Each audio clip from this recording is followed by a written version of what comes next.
എല്ലാവർക്കും നമസ്കാരം. മോട്ടോർ ഇൻഫോടെക്കിൻ്റെ പുതിയൊരു വീഡിയോയിലേക്ക് എല്ലാവർക്കും സ്വാഗതം. ഇന്ന് ഞാൻ സംസാരിക്കുന്നത് ഇന്നത്തെ നമ്മുടെ സബ്ജക്റ്റ് എന്ന് പറയുന്നത് നമ്മുടെ കയ്യിൽ 1 ലക്ഷം രൂപയാണ് കയ്യിലുള്ളത്. നമുക്ക് നമ്മുടെ ഫാമിലിയെ സേഫായിട്ട് സെക്യൂറായിട്ട് യാത്ര ചെയ്യാനായിട്ട് നല്ലൊരു സെക്കൻഡ് ഹാൻഡ് കാർ വേണം.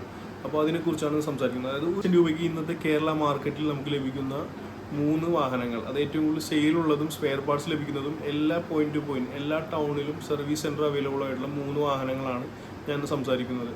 അപ്പോൾ 3 വാഹനങ്ങൾ ഏതൊക്കെയാണെന്ന് ജസ്റ്റ് ഞാനൊന്ന് പറഞ്ഞുതരാം. ആദ്യം മാരുതി സുസുക്കിയുടെ വാഗ്നറാണ്, സെക്കൻഡ് വരുന്നത് മാരുതി സുസുക്കിയുടെ ഓൾട്ടോയാണ്, തേർഡ് ഹ്യുണ്ടയുടെ സാൻഡ്രോയാണ്. അപ്പോൾ ഈ പറഞ്ഞ 3 വാഹനങ്ങളെ കുറിച്ച് ഞാനൊരു വീഡിയോ തയ്യാറാക്കിയിട്ട് നമുക്ക് ആദ്യം ആ 3 വാഹനങ്ങളെ വീഡിയോ കണ്ടിട്ട് തിരിച്ചു വരാം.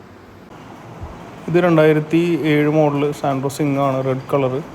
ഇതിൽ നമ്മൾ ഒരു വീഡിയോന് വേണ്ടി മാത്രം എടുത്തേക്കുന്നത് നമ്മുടെ ഫ്രണ്ടിൻ്റെ ഒരു വണ്ടിയാണ്. ഇത് നോക്കുമ്പോൾ തന്നെ നിങ്ങൾക്ക് മനസ്സിലാവും, വളരെ ക്ലീനായിട്ട് യൂസ് ചെയ്യുന്ന വണ്ടിയാണ്. പിന്നെ എയർ ഡാമും കാര്യങ്ങളെല്ലാം വളരെ വലുതാണ്. ഇതിന് ലൈറ്റ്സ് വരുന്നത് ഹാലജൻ ലൈറ്റ്സ് ആണ്. ഫോഗ് ലാമ്പിനുള്ള ഓപ്ഷൻ ഉണ്ട്, പക്ഷേ ഇതിൽ വെച്ചിട്ടില്ല. ഇത് റീപെയിൻറ്റഡ് ആണ്. ടെസ്റ്റിൻ്റെ സമയത്ത് ഒന്നുകൂടി പെയിൻറ്റ് ചെയ്തിട്ടുണ്ട് വണ്ടി, അതാണ് ഇത്ര ഫിനിഷിംഗ് ആയിട്ട് നിൽക്കുന്നത്. പിന്നെ ബാക്കി നമ്മൾ സൈഡിലേക്ക് വരാണെങ്കിൽ ബമ്പർ ബോഡി കളറല്ല, ബ്ലാക്ക് ആയിരുന്നു, അത് റെഡ് അടിച്ചേക്കുന്നതാണ്. സൈഡിലേക്ക് വരണമെങ്കിൽ മിറർ വരുന്നത് ഇന്ത്യയിൽ അഡ്ജസ്റ്റബിൾ ആണ്, അകത്തുനിന്ന് അഡ്ജസ്റ്റ് ചെയ്യാം. വീല് 13 ഇഞ്ച് വീലാണ്, ട്യൂബ്ലെസ് ടയറാണ് വരുന്നത്. അത് സ്റ്റെപ്പിനെ അടക്കം 13 ഇഞ്ച് തന്നെയാണ് വരുന്നത്, അതിന് വലിയ മാറ്റം കാര്യങ്ങളൊന്നുമില്ല. പിന്നെ ഇൻഡിക്കേറ്റർ ഔട്ട് സൈഡ് വരുന്നുണ്ട്. ഡോർ ഹാൻഡ്സ് എല്ലാം ബ്ലാക്കാണ് വരുന്നത്, സൈഡ് ബീഡിങ് ബ്ലാക്ക് വരുന്നുണ്ട്. ക്ലിയറൻസ് പിന്നെ ആൻറ്റിന വരുന്നത് എക്സ്റ്റേണലാണ്. ആകെ ഈ ഒരു ബോക്സ് ടൈപ്പ് ഷേപ്പാണ് വണ്ടിക്ക് വന്നേക്കുന്നത്. ബാക്ക് സൈഡിലേക്ക് വരികയാണെങ്കിൽ അതിന് ശരിക്കും ഈ മോഡലിന് ബാക്ക് സൈഡ് റിയർ വൈപ്പർ ഉണ്ട്. ആ റിയർ വൈപ്പർ ഒടിഞ്ഞു വരികയാണ്, വെച്ചിട്ടില്ല. പിന്നെ ബാക്ക് സൈഡ് ബമ്പർ പ്രൊട്ടക്ടറും വരുന്നുണ്ട്, നമുക്ക് പുറത്തുനിന്ന് തന്നെ തുറക്കാവുന്നതാണ്. പിന്നെ ഇതിൻ്റെ ഒരു അട്രാക്ഷൻ എന്ന് പറഞ്ഞാൽ ബൂട്ട് സ്പേസ് ആണ്. ഒരു 350 ലിറ്റർ ബൂട്ട് സ്പേസ് വരും. 2 സ്പീക്കർ ബാക്ക് സൈഡ് വരും. ഇതിൻ്റെ താഴെയാണ് സ്റ്റെപ്പിന് ടയറും ട്യൂബ്ലെസ് തന്നെയാണ് ഫസ്റ്റ് ടൈം തൊട്ട് വരുന്നത്.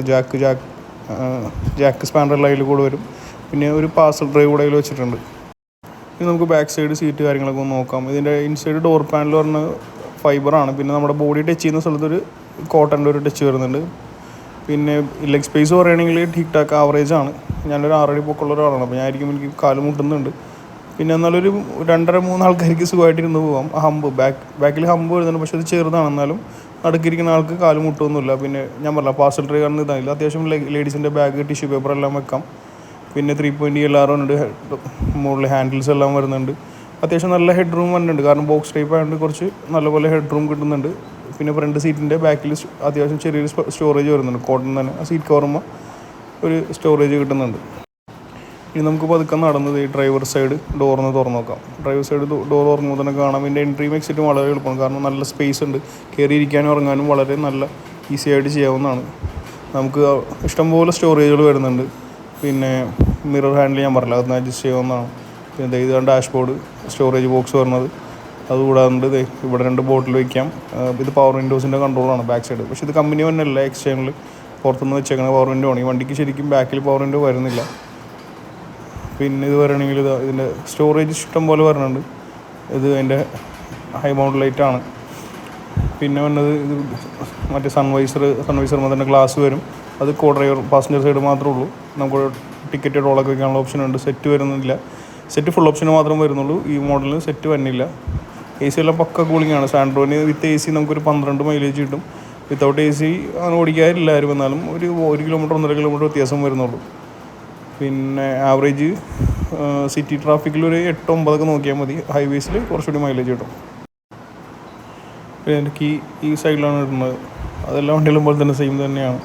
AC എല്ലാം പക്ക പവർഫുള്ളാണ്. ഫുൾ കണ്ടീഷനായിട്ടുള്ള AC ആണെങ്കിൽ ഒരു 1.5 മിനിറ്റിനുള്ളിലൊക്കെ ഫുള്ള് വണ്ടി നല്ലപോലെ കൂളായി കിട്ടും. ഇത് 1100cc ERLX എന്ന് പറഞ്ഞ എഞ്ചിൻ ടെക്നോളജി യൂസ് ചെയ്തേക്കണം. ഇത് ഹുണ്ടായുടെ പേറ്റൻറ്റ് ടെക്നോളജിയാണ്. ഒരു ഫാമിലിക്ക്, ഒരു 4 പേര് അടങ്ങുന്ന ഒരു ഫാമിലിക്ക് സുഖസുന്ദരമായിട്ട് യാത്ര ചെയ്യാവുന്ന ഒരു വണ്ടിയാണ് സാൻഡ്രോ എന്ന് പറയുന്നത്. റീസെയിൽ വാല്യൂം അത്യാവശ്യം നല്ലപോലെ തന്നെ കിട്ടുന്നതാണ്. അപ്പോൾ ഫൈനലായിട്ട് നമ്മൾ മാരുതി സുസുക്കിയുടെ വാഗ്നർ എന്ന് പറയുന്ന മോഡലാണ്. ഇതൊരു 2005 മോഡൽ വാഗ്നറാണ്. LX ആണ്, AC മാത്രം സ്റ്റാൻഡേർഡ് വരുന്നൊരു മോഡലാണ് നമ്മളിൽ ഈ വീഡിയോക്ക് വേണ്ടി എടുത്തേക്കുന്നത്. നമ്മുടെ ഫ്രണ്ടിന് തന്നെ വണ്ടിയാണ്, അപ്പോൾ അതുകൊണ്ട് ഡെയിലി യൂസ് ചെയ്യുന്നൊരു വണ്ടിയാണ്. സിറ്റി ട്രാഫിക്കിൽ ഓടിച്ചുകൊണ്ടിരിക്കുന്ന വണ്ടിയാണ്, അതുകൊണ്ട് വൃത്തി കാര്യങ്ങളൊക്കെ കുറവാണ്. പക്ഷേ നമുക്കെല്ലാവർക്കും, ഇപ്പോൾ എനിക്കും നിങ്ങൾക്ക് എല്ലാവർക്കും ഈ വീഡിയോയിൽ ആ വണ്ടിയുടെ ബേസിക് ആയിട്ടുള്ള കാര്യങ്ങളാണ് നമ്മൾ സംസാരിക്കുന്നത്. അപ്പോൾ ഒന്ന് മനസ്സിലാക്കാൻ വേണ്ടി മാത്രം എടുത്തേക്കുന്നതാണ്. ഇത് വിൽപ്പനക്കുള്ള വണ്ടിയല്ല. അപ്പോൾ 2004 വാഗണറിനെ കുറിച്ച് പറയുകയാണെങ്കിൽ അത് വളരെയധികം റോഡിൽ സക്സസ് ആയിട്ടുള്ളൊരു വണ്ടിയാണ്. 1100 cc ആണ് ഇതിൻ്റെ എഞ്ചിൻ കപ്പാസിറ്റി വരുന്നത്. നമുക്ക് സിറ്റി ട്രാഫിക്കിലും ഒരു 9-10 റേഞ്ച് മൈലേജ് കിട്ടും. ഹൈവേയിൽ നല്ലപോലെ ലോങ് ട്രിപ്പൊക്കെ പോകുമ്പോൾ നമുക്കൊരു 12-ന് മേളിൽ മൈലേജ് കിട്ടുന്നതാണ്. ഇതിൽ പറയുകയാണെങ്കിൽ LXi മോഡൽസിനെല്ലാം. അപ്പോൾ നിങ്ങളുടെ വാഗണറിന് LXലായാലും LXi മോഡലിനായാലും ബമ്പർ ബ്ലാക്ക് കളറായിരിക്കും. ടയർ ഇതിന് കുറച്ച് വലിപ്പമുണ്ട്, 13 ഇഞ്ച് ടയറാണ് വരിക. ഇൻഡിക്കേറ്റർ ഔട്ട് സൈഡ് ആയിരിക്കും. മിറർ ഔട്ട് സൈഡ് അഡ്ജസ്റ്റബിൾ ആണ്, അതായത് നമുക്ക് അകത്തുനിന്നല്ല പുറത്തുനിന്ന് തന്നെ അഡ്ജസ്റ്റ് ചെയ്യേണ്ടി വരും. പിന്നെയും സാധാരണ എല്ലാ വണ്ടിയും പോലെ ഔട്ട് സൈഡ് റൂഫ് ആൻറ്റിനെയും വരുന്നുണ്ട്. പിന്നെ ഇതിൻ്റെ ഗ്ലാസസ് വരുമ്പോൾ ടിൻറ്റഡ് ഗ്ലാസസ് ആണ് വരുന്നത്. പുറത്തുനിന്ന് ഒരു ചെറിയ കല്ലൊക്കെ തട്ടിയാലും ഗ്ലാസ് മൊത്തത്തിൽ പൊടിഞ്ഞ് നമ്മുടെ മേത്തേക്ക് വീഴില്ല. ചെറിയ ചെറിയ ടിൻറ്റഡ് പോലെ ചെറിയ കഷ്ണം പോലെ പൊട്ടി വീഴുള്ളൂ. അപ്പോൾ ആൾ സേഫ് ആയിരിക്കും. പിന്നെ ബാക്കി കാര്യങ്ങൾ പറയുന്നത് ടെയിൽ ലാമ്പ് ഹാലജൻ ലൈറ്റ്സ് ആണ് വരുന്നത്. ഒരു ഇടത്തെ അറ്റത്ത് മാരുതി സുസുക്കിയുടെ ബാഡ്ജിങ് ഉണ്ടാവും. പിന്നെ ഇപ്പുറത്തെ അറ്റത്ത് വാഗണർ വണ്ടീൻ്റെ പേരുണ്ടാവും. പിന്നെ അതിൻ്റെ താഴെയായിട്ട് ഏത് വേരിയൻ്റാണ് അതുകൂടെ ഉണ്ടാവും. അത്യാവശ്യം ഡീസൻ്റ് ആയിട്ടുള്ള ഗ്രൗണ്ട് ക്ലിയറൻസ് വണ്ടിക്ക് കമ്പനി കൊടുത്തിട്ടുണ്ട്. പിന്നെ ഹൈ മൗണ്ട് സ്റ്റോപ്പ് ലൈറ്റും വരുന്നുണ്ട്. നമുക്ക് ഇതിൻ്റെ ബൂട്ട് പുറത്തുനിന്നും ആക്സസ് ചെയ്യാവുന്നതാണ്, ഡ്രൈവർക്ക് ഉള്ളിൽ നിന്നും ആക്സസ് ചെയ്യാവുന്നതാണ്. അത് കൂടാണ്ട് ഇതിൻ്റെ ബാക്ക് സൈഡ് എൻട്രി അത്യാവശ്യം നല്ല വെളുപ്പമുണ്ട്. പിന്നെ കൂടാണ്ട് കമ്പനി തന്നെ പാർസൽ ട്രെയിൽ വരുന്നുണ്ട്. ഇപ്പോൾ ഇതിൽ ഈ കസ്റ്റമർ ഇത് മാറ്റിയിട്ട് അതിൻ്റെ സെറ്റിൻ്റെ സ്പീക്കർ വൂഫർ വയ്ക്കാനായിട്ട് പാർസൽ ട്രേ സെപ്പറേറ്റ് വെച്ചിട്ടുണ്ട്. ടയർ സ്റ്റെപ്പിനി ടയർ അടക്കം 13 ഇഞ്ചാണ്. ജാക്ക് റോഡെല്ലാം അതിൽ വരുന്നുണ്ട്. ബാക്ക് സൈഡ് സീറ്റ് 60-40 ഫോൾഡബിൾ സീറ്റാണ് വരുന്നത്. അതായത് 60-40 സൈഡായിട്ട് നമുക്ക് ഫോൾഡ് ചെയ്തെടുക്കാം. കൂടുതൽ സ്റ്റോറേജ് സ്പേസ് വേണമെങ്കിൽ ഏതെങ്കിലും ഒരു സീറ്റ് മടക്കി വെച്ചിട്ട് അത്രയും സ്ഥലം കൂടി സ്റ്റോറേജ് ആയിട്ട് യൂസ് ചെയ്യാം. എന്നാൽ തന്നെയും ബാക്കിയുള്ള സ്പേസിൽ ഒരാൾക്ക് ഇരിക്കുകയും ചെയ്യാം. അത് ആൾട്ടോനും സാൻഡ്രോനും വരുന്നില്ല, വാഗണറിന് മാത്രമേ വരുന്നുള്ളൂ നമ്മുടെ ഈ പറഞ്ഞ സെഗ്മെൻറ്റിൽ. പിന്നെ കൂടാണ്ട് ബാക്ക് സൈഡ് സീറ്റും തുറന്നു നോക്കുകയാണെങ്കിൽ നമ്മുടെ കൈ വയ്ക്കുന്ന സ്ഥലത്തേക്ക് ഒരു ചെറിയ ഫാബ്രിക്കിൻ്റെ കോട്ടിങ് കൊടുത്തിട്ടുണ്ട് സുഖമായിട്ടിരിക്കാനായിട്ട്. പിന്നെ താഴെ സ്റ്റോറേജ് സ്പേസ് വരുന്നുണ്ട്. പിന്നെ ചെറിയൊരു സ്റ്റോറേജ് വരും. അത് കൂടാണ്ട് ഡോർ ഓപ്പണർ വരുന്നുണ്ട്. പിന്നെ വരുന്നതെന്ന് വെച്ചാൽ അതിൻ്റെ എൻട്രി എന്ന് വെച്ചാൽ വളരെ എളുപ്പമാണ്. കാരണം വലിയൊരു ഡോറാണ് വരുന്നത്. കാരണം ബോക്സി ഷേപ്പ് പൊക്കമുള്ള വണ്ടി ആയതുകൊണ്ട് നമുക്ക് കയറാനും ഇറങ്ങാനും എളുപ്പമാണ്. പിന്നെ നമ്മുടെ കാലൊറിഞ്ഞ് പാടൊന്നും വരില്ല. അവിടെ കമ്പനി തന്നെ ഒരു ഫൈബറിൻ്റെ ഒരു മെറ്റീരിയലോട് കൊടുത്തിട്ടുണ്ട്. സീറ്റിൻ്റെ ബാക്കിലെ സീറ്റ് സ്പേസ് പറയുകയാണെങ്കിൽ ഡീസൻ്റാണ്. പിന്നെ ഗ്രാബ് റെയിൽ വരും മുകളിൽ. അതുകൂടെ 2 സൈഡും ഗ്രാബ് റെയിൽ വരുന്നുണ്ട്. ഇപ്പോൾ അത്യാവശ്യം ഇരുന്നാൽ ലെഗ് സ്പേസ് അത്യാവശ്യമുണ്ട്. ഹമ്പ് എന്ന് വെച്ചാൽ വളരെ ലോവറാണ്. അപ്പോൾ അതുകൊണ്ട് 3 ആൾക്ക് സുഖമായിട്ടിരിക്കാം. നടുക്കത്തെ ഇരിക്കുന്ന ആൾക്ക് കാല് അഡ്ജസ്റ്റ് ചെയ്തിരിക്കേണ്ട ആവശ്യം ഈ വണ്ടിക്ക് വരുന്നില്ല. ഹെഡ് റെസ്റ്റ് കാര്യങ്ങളൊക്കെ വരുന്നുണ്ട്. അത് എല്ലാം LXനായാലും LXiക്കും ഹെഡ് റെസ്റ്റ് ബേസിക്കായിട്ട് വരുന്നുണ്ട്.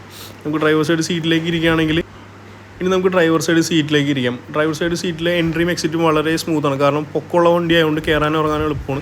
സെയിം ബാക്ക് സൈഡ് സീറ്റിലെ പോലെ തന്നെ നമ്മുടെ കൈ വരുന്ന ഭാഗത്ത് കൈ മുട്ടുന്ന ഭാഗത്ത് ഒരു ഫാബ്രിക്കിൻ്റെ ഒരു കോട്ടിങ് കൊടുത്തിട്ടുണ്ട് സുഖമായിട്ടിരിക്കാം. പിന്നെ ഡോർ ഓപ്പണർ ഉണ്ട്. താഴെ ഡ്രൈവർ സൈഡ് ഡോറിലും ഇതുപോലെ തന്നെ ചെറിയൊരു സ്റ്റോറേജ് വെക്കുന്നത്. നമുക്ക് മൊബൈൽ ഫോൺ വാലറ്റ് കാര്യങ്ങളൊക്കെ ഇടാനായിട്ട്. പിന്നെ അത് കൂടാണ്ട് ഇതിൻ്റെ സീറ്റ് റിക്ലൈനബിൾ ആണ്. അതിൻ്റെ ഓപ്പണർ വരും. പിന്നെ ഫ്യൂൽ ലിഡ് ഓപ്പൺ ചെയ്യാനുള്ള ഇത് വരുന്നുണ്ട്. പിന്നെ നോർമൽ പെഡൽസ് എല്ലാം വരും. ബോണറ്റ് ഓപ്പൺ ചെയ്യാൻ ഓടുന്നു വരും. പിന്നെ അത് കൂടാണ്ട് ചെറിയൊരു കപ്പ് ഹോൾഡർ, ബോട്ടിലല്ല കപ്പ് ഹോൾഡർ വരുന്നുണ്ട്. പിന്നെ ഇതിൻ്റെ സ്പീക്കേഴ്സ് വരുന്നത് ഫ്രണ്ടിൽ 2 സ്പീക്കർ വരും. ബാക്ക് സീറ്റിൻ്റെ ബാക്കിലും 2 സ്പീക്കർ വരുന്നുണ്ട്. ഫ്യൂൽ ലിഡൊക്കെ ഓപ്പണർ വളരെ എളുപ്പമാണ്. വാഗണർ എന്ന് പറയുമ്പോൾ വളരെ സക്സസ്ഫുൾ ആയിട്ടുള്ള വണ്ടിയാണ്. നമുക്ക് ഒരുപാട് വണ്ടി റോഡിൽ കാണാം. പുതിയ ജനറേഷൻ ആയാലും പഴയ ജനറേഷൻ വാഗണർ ആയാലും ഒരുപാട് നമ്മുടെ റോഡിലുണ്ട്. അപ്പോൾ അതുകൊണ്ട് പ്രത്യേകിച്ച് പറയേണ്ട ആവശ്യമൊന്നും വരുന്നില്ല. പിന്നെ ഡാഷ്ബോർഡും സ്മൂത്താണ്. ഡാഷ്ബോർഡ് എല്ലാം ഒരു ഒരു ഡാർക്ക് ഗ്രേ ഫിനിഷാണ് വണ്ടിക്ക് കൊടുത്തേക്കുന്നത്. മേളിൽ സ്റ്റോറേജ് വരും. അതിൻ്റെ താഴെ ഗ്ലോ ബോക്സിലും അത്യാവശ്യം നല്ലപോലെ സ്റ്റോറേജ് വരുന്നുണ്ട്. ഇതിന് ഗ്ലോ ബോക്സൊക്കെ ഇളകി പറഞ്ഞിരിക്കുകയാണ്. പിന്നെ പറയണമെങ്കിൽ സെയിം കോ ഡ്രൈവർ സീറ്റിലും ഈ പറഞ്ഞ ഫാബ്രിക് സപ്പോർട്ടെല്ലാം വരും. ഗ്രാബ് റെയിൽ വരുന്നുണ്ട്. സൺവൈസർ ഉണ്ട്. സൺവൈസറിന് ഗ്ലാസ് വരുന്നത് LXi തൊട്ടാണ്.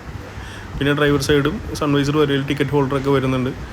പിന്നെ അത് കൂടാണ്ട് AC ഒക്കെ വളരെ എഫക്റ്റീവാണ്. നല്ല കണ്ടീഷനായിട്ടുള്ളൊരു വാഗണർ ആണെങ്കിൽ ഒരു AC ഇട്ട് നല്ല ചൂടത്തുനിന്നൊരു 1.5-2 മിനിറ്റിനുള്ളിൽ തന്നെ ഫുള്ള് തണുപ്പായി കിട്ടും. പിന്നെ അത് കൂടാണ്ട് ഇതിൽ വേറെ അട്രാക്ഷൻ എന്ന് പറയുകയാണെങ്കിൽ ഇതിൻ്റെ ഇൻസ്ട്രുമെൻറ്റ് ക്ലസ്റ്ററൊക്കെ വളരെ ഭംഗിയുള്ളതാണ്. ട്രിപ്പ് മീറ്റർ കാര്യങ്ങളെല്ലാം വരുന്നുണ്ട്. അപ്പോൾ അത് തന്നെ നമുക്ക് ഇന്ത്യയിൽ ഏറ്റവും കൂടുതൽ സെയിൽ ചെയ്തേക്കുന്ന വാഹനം, അതായത് മാരുതിയുടെ ഓൾട്ടോയാണ് ഈ റേഞ്ചിൽ ആദ്യം വരുന്ന വണ്ടി. ഇത് ഒരു 2006-ലും 2008 ആ റേഞ്ചിൽ ഇറങ്ങിയ ഓൾട്ടോ മോഡലാണ്. ഇതൊരു സെക്കൻഡ് ഹാൻഡ് വെഹിക്കിളാണ്. നമ്മുടെ സുഹൃത്തിൻ്റെ വണ്ടിയാണ്. ഇത് വിൽപ്പനക്കുള്ളതെല്ലാം നിങ്ങളെ കാണിക്കാൻ വേണ്ടി മാത്രം നമ്മൾ എടുത്തേക്കുന്ന ഒരു വാഹനമാണ്. അതുകൊണ്ട് അത്യാവശ്യം സ്ക്രാച്ചും പ്രശ്നങ്ങളൊക്കെ ഉണ്ടാവും. വണ്ടി വാഷ് ചെയ്തിട്ടില്ല. അപ്പോൾ സാധാരണക്കാർ ഉപയോഗിച്ചുകൊണ്ടിരിക്കുന്ന ഒരു കണ്ടീഷനിലാണ്. ഇത് ഓൾട്ടോൻ്റെ തന്നെ LXi എന്ന് പറയുന്ന മോഡലാണ്. AC പവർ സ്റ്റിയറിംഗ് വരുന്ന വണ്ടിയാണ് നമ്മൾ ഈ കാര്യത്തിന് വേണ്ടി എടുത്തേക്കുന്നത്. അപ്പോൾ നമുക്ക് നേരെ വണ്ടിയിലേക്ക് കിടക്കാം. വണ്ടിയുടെ ബാക്ക് സൈഡിൽ നിന്ന് നോക്കുകയാണെങ്കിൽ കണ്ടോ, ഒരു ചെറിയൊരു വണ്ടിയാണ്. ഒരു 5 ആളുകൾക്ക് 5 ഫാമിലി മെമ്പേഴ്സിന് സുഖസുന്ദരമായിട്ട് യാത്ര ചെയ്യാൻ പറ്റുന്ന ഒരു വണ്ടിയാണ്.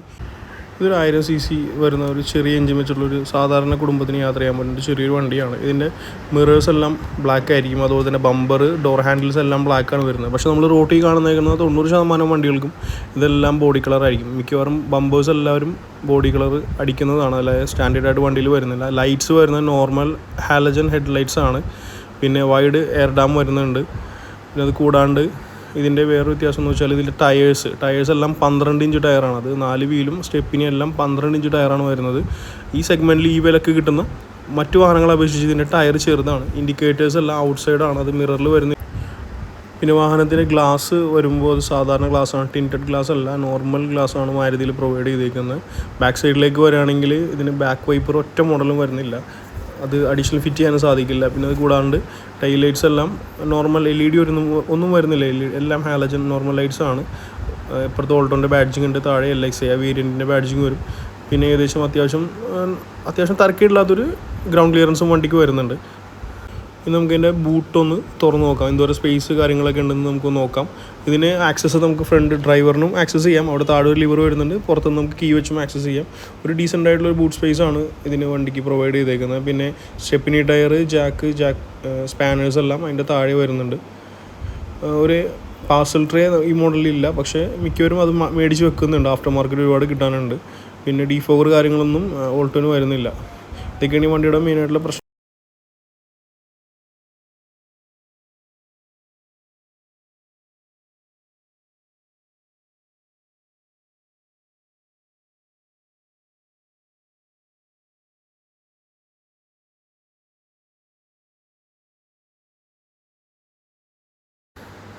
പിന്നെ ബാക്ക് സൈഡ് ഡോർ തുറക്കുമ്പോൾ തന്നെ നമ്മൾ ഇരുന്നിട്ട് നമ്മുടെ കൈ ടച്ച് ചെയ്യുന്നില്ല. ആ ഭാഗത്ത് ചെറിയൊരു കുഷനിങ് ഉണ്ട്, അത് ലെതറല്ല, PU ലെതർ, ഒരു അപ്പോൾസർ പോലെ വരുന്നുണ്ട്. പിന്നെ ഡോർ ഓപ്പണർ, സെൻട്രൽ ലോക്കിങ്ങിൻ്റെ ഇത്.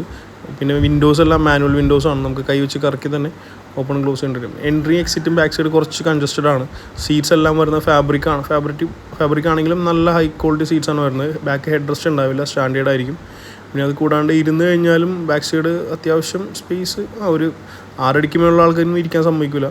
എന്നാലും നോർമൽ ഒരു 5 അടിയൊക്കെ വലിപ്പമുള്ള ആൾക്കാർക്ക് സുഖമായിട്ടിരിക്കാം. പിന്നെ ബാക്ക് സൈഡ് ഗ്രാബ് ഹാൻഡിൽസ് 2 സൈഡും വരും. പിന്നെ അത് കൂടാണ്ട് ഒരു ചെറിയ ഹമ്പ് വരുന്നുണ്ട്. കുട്ടികൾക്ക് നടക്കുന്ന പോർഷനിൽ കുട്ടികൾക്ക് ഇരിക്കാൻ പറ്റുള്ളൂ. വലിയ കുറച്ച് ക്ലസ്റ്റർ, നല്ല വലിപ്പമുള്ള ക്ലസ്റ്ററാണ്. നമുക്ക് ആ സീറ്റിലേക്ക് ഒന്ന് ഇരുന്ന് നോക്കാം. ഡ്രൈവർ സൈഡ് സീറ്റിലും സെയിം തന്നെ, നമ്മുടെ കൈ കൈ ടച്ച് ചെയ്യുന്ന സ്ഥലത്ത് ചെറിയൊരു ഹാൻഡിൽ പോലെ, അല്ലെങ്കിൽ ഒരു എന്താ പറയുക, ഒരു സ്റ്റോറേജ് പോലെ ചെറിയൊരു ഇത് വരുന്നുണ്ട്. അത് കീ, പണ്ടൊക്കെ സിഗരറ്റ് ഇടുമായിരുന്നല്ലോ, അപ്പോൾ ആൾക്കാർ സിഗരറ്റിൻ്റെ പെട്ടി കാര്യങ്ങളൊക്കെ ഇടാനായിരുന്നു. പിന്നെ വിൻഡോ അഡ്ജസ്റ്റ് ചെയ്യാനുള്ള ഹാൻഡിൽ വരുന്നുണ്ട്, ഡോർ ഓപ്പണർ വരുന്നുണ്ട്, സെൻട്രൽ ലോക്കിങ്ങിൻ്റെ വരും. മിറർ നമുക്ക് ഇവിടെ തന്നെ കൈ വെച്ചിട്ട് അഡ്ജസ്റ്റ് ചെയ്യേണ്ടി വരും, മിററുമ്പോൾ തന്നെ അഡ്ജസ്റ്റ് ചെയ്യേണ്ടി വരും. പിന്നെ കൂടാതെ എൻട്രിയും എക്സിറ്റും കുറച്ച് തലയൊക്കെ കുനിഞ്ഞ് കയറേണ്ടി വരും, കാരണം ചെറിയ വണ്ടി ആയതുകൊണ്ട് കയറാനും ഇറങ്ങാനും ചെറിയ ബുദ്ധിമുട്ടുണ്ടാവും. പിന്നെ സീറ്റ് 1 സൈഡ് റിക്ലൈനബിൾ ആണ്. ഇത് ഫ്യൂൽ ലിഡിൻ്റെ ഓപ്പണറാണ് ആകേണ്ടത്. നോർമൽ മാനുവൽ ഗിയറാണ് ഇതിൽ കൂടുതൽ ഇറങ്ങിയേക്കുന്നത്. ഓട്ടോമാറ്റിക് ഗിയറും ഉണ്ട്. ഓട്ടോമാറ്റിക് ആകുമ്പോൾ കുറച്ചുകൂടി പ്രൈസ് ഇൻക്രീസ് വരുന്നുണ്ട്. അപ്പോൾ 1 ലക്ഷം രൂപ നമ്മളുടെ കയ്യിലുണ്ടെങ്കിൽ നിങ്ങൾക്ക് മാരുതി സുസുക്കിയുടെ ഓൾട്ടോ ആണ് നോക്കുന്നതെങ്കിൽ ഏകദേശം ഒരു 2008 മോഡല്, 2007 മോഡല് ടെസ്റ്റ് കഴിഞ്ഞ വാഹനം ലഭിക്കുന്നതാണ്. 2008 ആണെങ്കിൽ ഒരു 7 മാസത്തിനുള്ളിൽ ടെസ്റ്റ് ആവുന്ന വാഹനം ലഭിക്കുന്നതാണ്. എപ്പോഴും റീടെസ്റ്റ് കഴിഞ്ഞ വാഹനങ്ങൾ എടുക്കുന്നതായിരിക്കും നല്ലത്. പിന്നെ ഓൾട്ടോ എടുക്കുമ്പോൾ എപ്പോഴും AC പവർ സ്റ്റിയറിംഗ്, LXലേക്ക് പോകരുത്, LXi തന്നെ എടുക്കണം. LX എന്ന് പറയുമ്പോൾ AC മാത്രമേ ഉണ്ടാവുള്ളൂ, സ്റ്റാൻഡേർഡ് സ്റ്റിയറിംഗ് വരും. നിങ്ങൾ വളക്കാനും തിരിക്കാനൊക്കെ വളരെ ഇടങ്ങാറാവും, നിർത്തി വളക്കാനൊക്കെ. പിന്നെ അതിലേക്ക് പവർ സ്റ്റിയറിംഗ് കയറ്റാം, പക്ഷെ അത് കുത്തിക്കെട്ടാണ്, നമുക്ക് ഒരുപാട് കാശ് ചിലവാകും. ഒരിക്കലും പവർ സ്റ്റിയറിംഗ് ഇല്ലാത്ത വാഹനം എടുക്കരുത്. പൈസ കുറവ് നോക്കി പവർ സ്റ്റിയറിംഗ് ഇല്ലാത്ത വാഹനം ഒരിക്കലും പോയി എടുക്കരുത്. ഭാവിയിൽ വളരെ ബുദ്ധിമുട്ടാണ്. കൊടുക്കാൻ നേരത്തും കൊണ്ടു നടക്കാനും ഇടങ്ങാറാണ് പവർ സ്റ്റിയറിംഗ് ഇല്ലാത്ത വാഹനം. ഈ പറഞ്ഞ വലിയൊരു എമൗണ്ടാണ്. നമുക്ക് അത്യാവശ്യം നല്ല പവർ സ്റ്റിയറിംഗ് ഉള്ള ഓൾട്ടോ ലഭ്യമാണ്. 2008 ഓൾട്ടോ ഒക്കെ എടുത്തു കഴിഞ്ഞാൽ വളരെ പീസ് ഓഫ് മൈൻഡ് ആയിരിക്കും, പ്രശ്നങ്ങളൊന്നും ഉണ്ടാവില്ല. ഇനി വാഗണർ, മാരുതി സുസുക്കി വാഗണറിനെ കുറിച്ച് സംസാരിക്കുകയാണെങ്കിൽ നമുക്കൊരു 2007 മോഡൽ വാഗണർ 1 ടൈം ടെസ്റ്റ് കഴിഞ്ഞ് 5 കൊല്ലം അല്ലെങ്കിൽ 4.5 കൊല്ലം പേപ്പറുള്ള മാരുതി സുസുക്കി വാഗണർ നിങ്ങൾക്ക് ഇഷ്ടംപോലെ ലഭ്യമാണ്. വാഗണർ എടുക്കുമ്പോഴും LXiയോ അല്ലെങ്കിൽ VXiയോ മാത്രം എടുക്കുക, LXലേക്ക് പോകരുത്. ഇനി നമുക്ക് മൂന്നാമത്തെ വാഹനം സാൻട്രോസിങ്ങിനെ കുറിച്ച് സംസാരിക്കാം. സാൻട്രോസിങ് ആകുമ്പോൾ നിങ്ങൾക്ക് 2008, 2009 സാൻട്രോസിങ് ഒക്കെ 1 ലക്ഷം രൂപ 1.10 മാർക്കറ്റിൽ ലഭ്യമാണ്. അത് നിങ്ങൾ നോക്കി പിടിച്ചെടുക്കുക. 2009 എന്ന് പറയുമ്പോൾ ഈ പറയുന്ന 2024 വരുന്ന വർഷം ടെസ്റ്റ് വരും. 2008 എന്ന് പറഞ്ഞാൽ 1 ടൈം ടെസ്റ്റ് കഴിഞ്ഞ വാഹനങ്ങളായിരിക്കും. ടെസ്റ്റ് കഴിഞ്ഞ വാഹനങ്ങൾ എടുക്കുന്നതിന് വലിയ തെറ്റൊന്നുമില്ല. ഒരു ഒപ്പീനിയനിൽ ഞാൻ സജസ്റ്റ് ചെയ്യുക വാഗണർ എടുക്കാനാണ്. നിങ്ങളൊരു 2007 മോഡൽ വാഗണർ 1 ലക്ഷം രൂപ മുടക്കി എടുത്തു കഴിഞ്ഞാൽ നിങ്ങൾക്ക് ഒരു ബുദ്ധിമുട്ടും ഉണ്ടാവില്ല. നല്ല വാഹനം നല്ലപോലെ ചെക്ക് ചെയ്ത് പരിചയമുള്ളൊരു മെക്കാനിക്കിനെ കൊണ്ട് കാണിച്ചിട്ട് മാത്രം പേയ്മെൻറ്റ് ചെയ്തെടുക്കുക. നിങ്ങൾക്ക് ഒരു ബുദ്ധിമുട്ടുണ്ടാവില്ല. വാഗണർ ആകുമ്പോൾ ഏകദേശം ഒരു 12-13 റേഞ്ച് മൈലേജ് കിട്ടും. നല്ല പവർഫുൾ വാഹനമാണ്, ഓടിക്കാൻ നല്ല സ്മൂത്താണ്. വാഗണറിൽ 5 പേർക്ക് സുഖസുന്ദരമായിട്ട് ഇരുന്ന് യാത്ര ചെയ്യാവുന്നതാണ്. മൈലേജും ഉണ്ടാവും, സർവീസും എല്ലായിടത്തും ലഭ്യമാണ്. അപ്പോൾ ഈ 3 വാഹനത്തിൽ എൻ്റെ ഒരു പേഴ്സണൽ ഓപ്ഷൻ എപ്പോഴും വാഗണർ എടുക്കാനേ ഞാൻ പറയുള്ളൂ. പിന്നെ ബാക്കി നിങ്ങളുടെ തീരുമാനമാണ്, നിങ്ങളുടെ കയ്യിലെ ക്യാഷാണ്, നിങ്ങൾക്ക് ഇഷ്ടമുള്ള തീരുമാനിക്കും. അപ്പോൾ വീഡിയോ ഇപ്പോഴത്തേക്കിൽ പുതിയതായിട്ട് വീഡിയോ കാണുന്ന എല്ലാവരും ചാനൽ സബ്സ്ക്രൈബ് ചെയ്ത് പോലെ അട്രാക്റ്റീവ് ആയിട്ടുള്ള ഒത്തിരി വാഹനങ്ങളുടെ വീഡിയോസ് ഞാൻ അപ്ലോഡ് ചെയ്യുന്നതാണ്. നിങ്ങൾക്ക് 2 വീലറിൻ്റെയും 4 വീലറിൻ്റെയും വീഡിയോസ് ആയിരിക്കും നമ്മൾ കൂടുതൽ ചെയ്യുക. പുതിയതായിട്ട് ഇറങ്ങുന്ന എല്ലാ 2 വീലേഴ്സിൻ്റെയും വീഡിയോസ് നമ്മൾ ചെയ്യുന്നുണ്ട്. അപ്പോൾ എന്തായാലും സബ്സ്ക്രൈബ് ചെയ്യുക. അപ്പോൾ മറ്റൊരു വീഡിയോയിൽ നേരിട്ട് കാണുന്നവരെ എല്ലാവർക്കും താങ്ക് യു സോ മച്ച്.